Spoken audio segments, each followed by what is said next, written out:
Binisita ko pala ngayon si Papa Dudong ng Mindanao sapagkat may konti kaming inuman at salo-salo dito ng mga antingirong. Dahil dito, tingnan natin kung ano ang kanilang mga tangan, personal na tangan na magamit.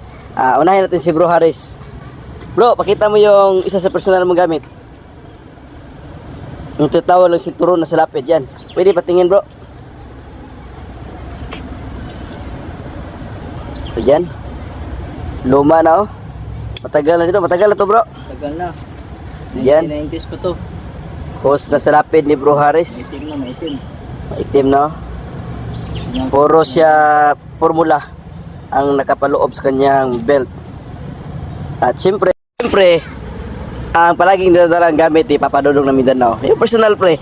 Ito lang ang personal natin, bro. Langis lang ang ating dala-dala at saka gumamila silis. Alam ng iba na ang gumamila silis ay isang twisted pa rin sa kabal. At ito, hilo, barang kulam, palipad hangin ay twisted pa rin. Uminom lang tayo pag may maramdaman tayo sa ating katawan na masama. Inom lang tayo ng isang taklob. Okay. Sulbad. Yan lang, oh. Yun lang. Yan lang ang palaging dinadalang ni Papa Dudong ng Mindanao. Dito sa aming manlililok o si Brad Tata. Pre, pakita mo yung yung kadalasan mong dinadala. Para sa mga mahilig sa tinatawag na agimat at anting-anting, mga personal na gamit ating kasamahan. Yun pa rin. Sa lapid, tapos mga X7, no? Sige, yung city-city. Yung makaluma nga. City-city. Ito tinatawag na city-city. City-city, yung luma na gamit sa ilaga. Ito yung city-city ng Ilaga. Puro formula siya, pre, no? Katong X7. X7. Muna mga gamit mo sa unang ito gyapon, mga tested. Tapos na pa, pre? Ito. Hose belt. Ayan. Saan galing yung mga luma mong city-city, pre? Yung galing to sa yung sa Maigo. Spain din. Okay.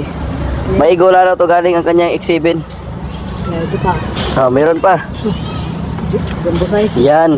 Jumbo size. Jumbo size kasi ito kami malililok kaya pabor siya ang naglililok ng mga pinapagawa namin bao. Yan. Mga personal yung gamit. Ayan, oh. Matitindi din. Op. Yan. Bracelet, pre. Yan, ito. Daming gamit ng ating mga kumpare dito. Ito ating mga kumparing antingero. Siyempre, dito si Papa Dudong ng Mindanao. Ano masabi mo, pre? Ang masabi ko, importante ang ating mga gimat o lihim ng karunungan o habak ay dalhin natin sa kabutihan, hindi natin dadalhin sa kasamaan. Kaya palagi nating iingatan para ang ating mga gamit ay palaging malakas.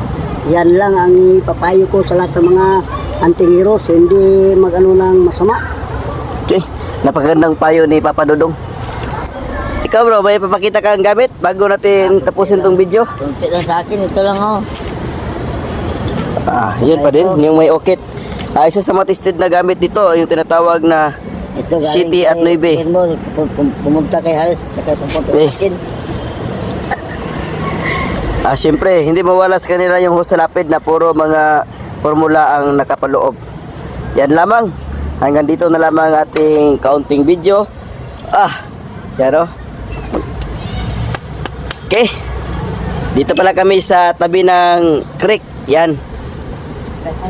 Ang area ni Papa Dudong, kung saan palagi siyang nagbablog. Okay, shout out sa lahat ng mga mahilig sa mga tinatawag na anting-anting at agimat dyan. Ito pala ang aming mga ginagawa paminsan-minsan pag may time. May kunting salo-salo at inuman. Yan lamang po.